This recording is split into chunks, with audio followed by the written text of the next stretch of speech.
Hola a todos, mi nombre es Rogelio Borrostro Galán de la Licenciatura en Planeación y Evaluación Educativa de la UNIVIM. El día de hoy les presento el tema Inclusión Educativa y Contrastes Socioeconómicos.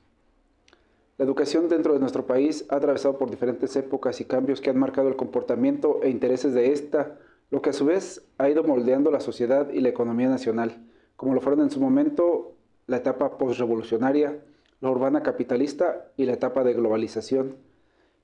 que en su momento marcaron los objetivos que perseguía el Estado y las expectativas con respecto a la educación pública. Hoy en día, el término inclusión en su forma más básica nos habla de la acción de integrar a todas las personas posibles en un hecho o aspecto social específico, y para esto se debe considerar el aceptar, respetar y convivir con las diferencias que cada una posee, ya sea a nivel físico, cultural e ideológico.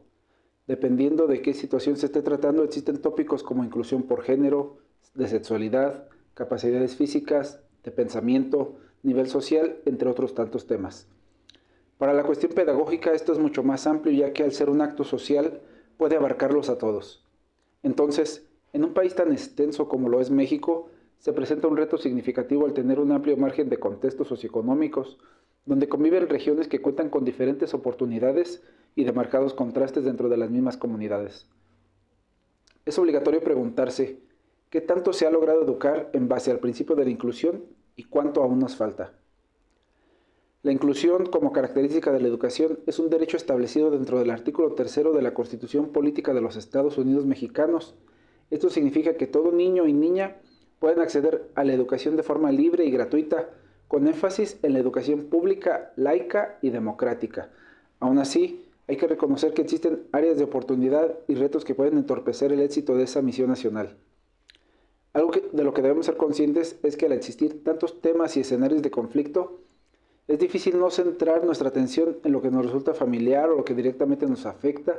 ya que es verdad que nadie va por la vida buscando problemas ajenos. Evitamos responsabilidades tanto como sea posible y esto es muy común,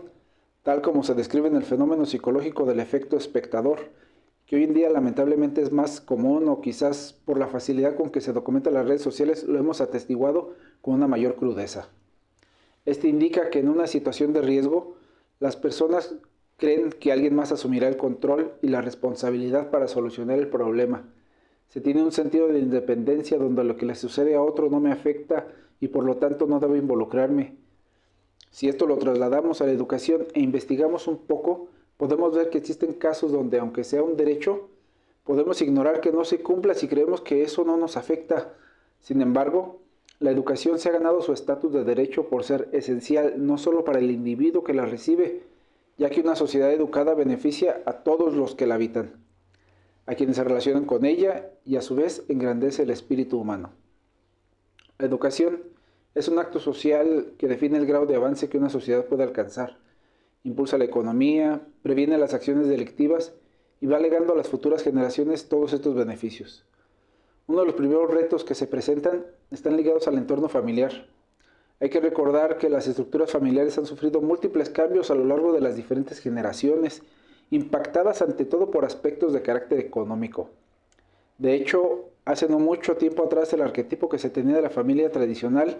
correspondía a un hogar con un padre, una madre, hijos y quizás algún pariente mayor. En algunos casos, estas familias eran a su vez un conglomerado de diferentes familias bajo un mismo techo, es decir, padres, hijos o hijas con sus respectivos cónyuges e hijos, nietos, etc., quedando el rol de proveedor para el padre de familia y el cuidado del hogar y la educación familiar en manos de la madre. Hoy en día pocas familias pueden mantenerse con un ingreso de un solo padre de familia, pero aún así muchos siguen queriendo lograrlo porque fue lo que aprendieron mientras crecían, porque es lo que consideran correcto o apropiado o porque lo han idealizado sin más justificación que la costumbre. Actualmente, se requiere que en la mayoría de familias ambos padres trabajen, lo que dificulta educar en el hogar a los hijos en cuestiones morales, sociales y emocionales. Una economía familiar ajustada a ingresos limitados implica que la familia haga sacrificios y establezca prioridades donde vivir, comer y mantener un techo sobre la cabeza son lo primero en la lista, volviendo prescindibles la mayoría de las cosas y ubicando la educación como un privilegio a cierto punto. Si esto lo vemos desde una perspectiva de necesidades, existen regiones donde se considera que mientras el niño o niña sepa leer y escribir es suficiente. Personalmente he estado en áreas rurales donde la graduación de la secundaria es ya un logro extraordinario, pero no se piensa para nada en dar continuidad al proceso de aprendizaje y los niños incluso ya han estado ayudando en labores de campo y se integrarán por completo tras su graduación.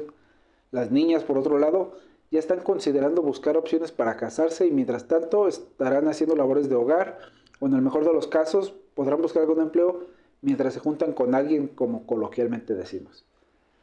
En áreas urbanas también se presentan situaciones similares donde la familia decide que sus hijos empezarán a trabajar recién egresados de la secundaria o de la preparatoria. En este último caso solo esperan a que cumpla la mayoría de la edad.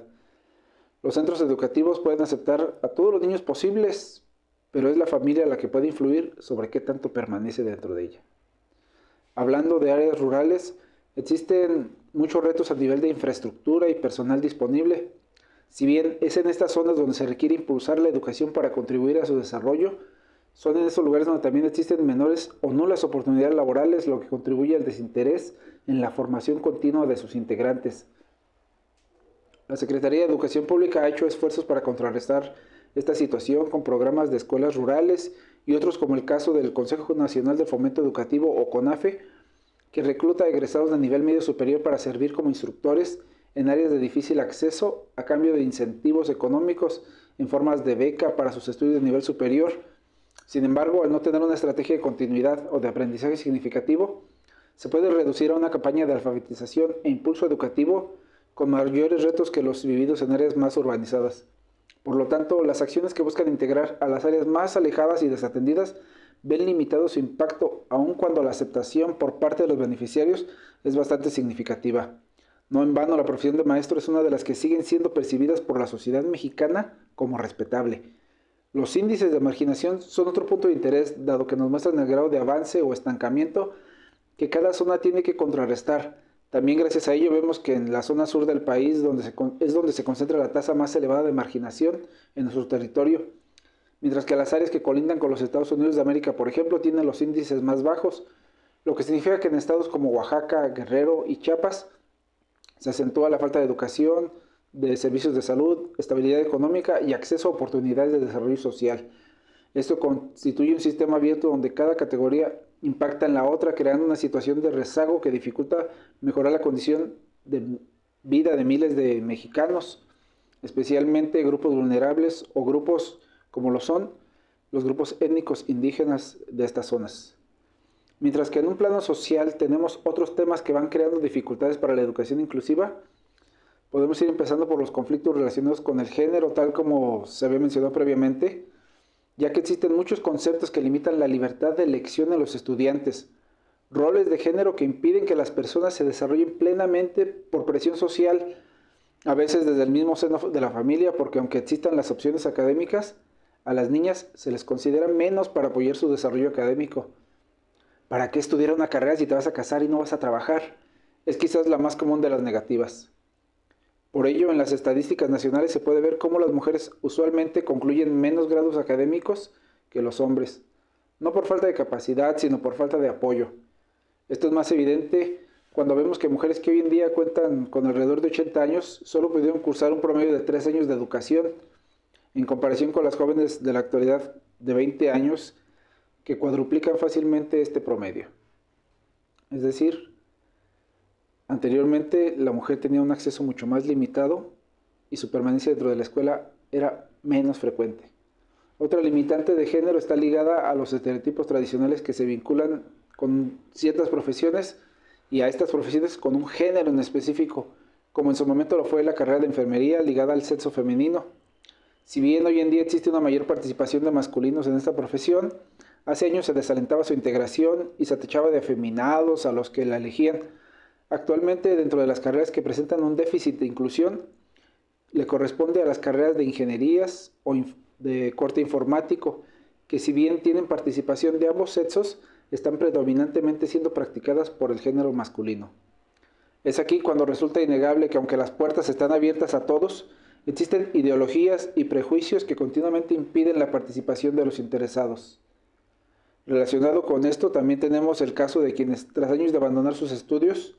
no se atreven a retomarlos por cuestiones de la percepción hacia la edad, y esto en relación con la educación, como si ésta solo se pudiera lograr en un tiempo específico de la vida. Gracias al INEA se han podido alfabetizar y ayudar a concluir la educación básica de miles de adultos mayores, pero la continuidad a mayor nivel se complica por cuestiones laborales, psicológicos y sociales, a raíz de esta idea de que estudiar con personas de menor edad es una causa de vergüenza. Dentro de las problemáticas sociales que están impactando en la juventud, hay que hablar también de la violencia que existe en nuestra sociedad y que se presenta en diferentes niveles, de varias formas e intensidades, empezando por cuestiones de inseguridad relacionadas con el grado de marginación de ciertas poblaciones, ya sea que impliquen un riesgo físico para los estudiantes, lo que va desde zonas de conflicto por grupos delincuenciales antagonistas y sus pugnas,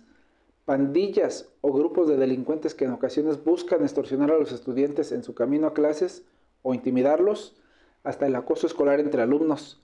por parte de docentes o personal de los planteles educativos. Lograr un espacio seguro dentro de los planteles educativos es parte integral de lograr la inclusión educativa, ya que permite que todos se sientan libres de ser y aprender, sin el temor de sufrir violencia por su género, raza, religión, capacidades físicas o situación económica. La SEP ha iniciado protocolos que se fundamentan en el conocimiento y defensa de los derechos humanos de sus estudiantes, y esto se ha reforzado mediante guías dirigidas a docentes de nivel básico, es decir, preescolar, primaria y secundaria, cuya aplicación puede contribuir a la erradicación del acoso escolar. Actualmente, existen diversos programas al interior de las escuelas de educación básica que buscan asegurar la inclusión de todos los niños y niñas. Por mencionar algunos ejemplos, la SEP ha estado distribuyendo desde hace décadas libros de texto gratuitos que han sido pieza fundamental de la educación para docentes y alumnos en cada uno de sus ciclos escolares. Se comenzó a otorgar también útiles escolares para reducir la carga económica a los padres o tutores. En algunas escuelas donde la economía y las condiciones de vida representan mayores dificultades, se proporcionan desayunos escolares para incrementar el aprovechamiento por parte de los alumnos que de otra manera estarían aletargados durante clases. En zonas de alto rezago o marginación, se ha llevado a cabo el desarrollo de aulas dignas para combatir las llamadas escuelas de palitos y resguardar así la integridad de los estudiantes. Otro logro que ha sido posible gracias al desarrollo de las tecnologías de información, o las TICs, es la educación a distancia con ambientes de aprendizaje virtuales que permite que las personas con poca disponibilidad de tiempo o recursos puedan acceder a la educación en todos sus niveles,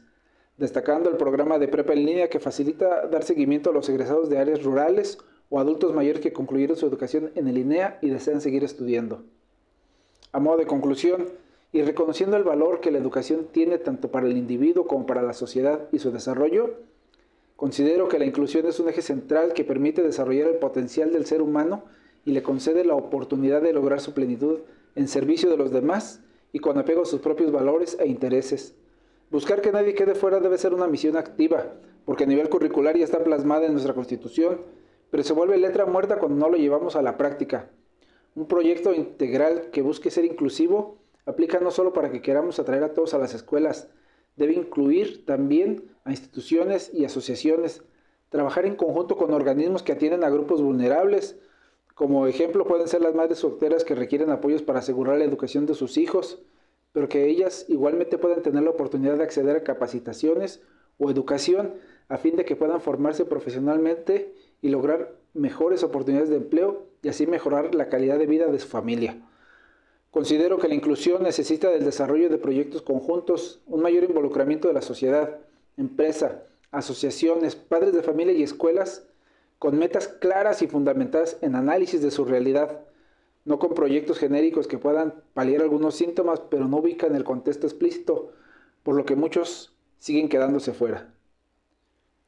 Gracias por su atención.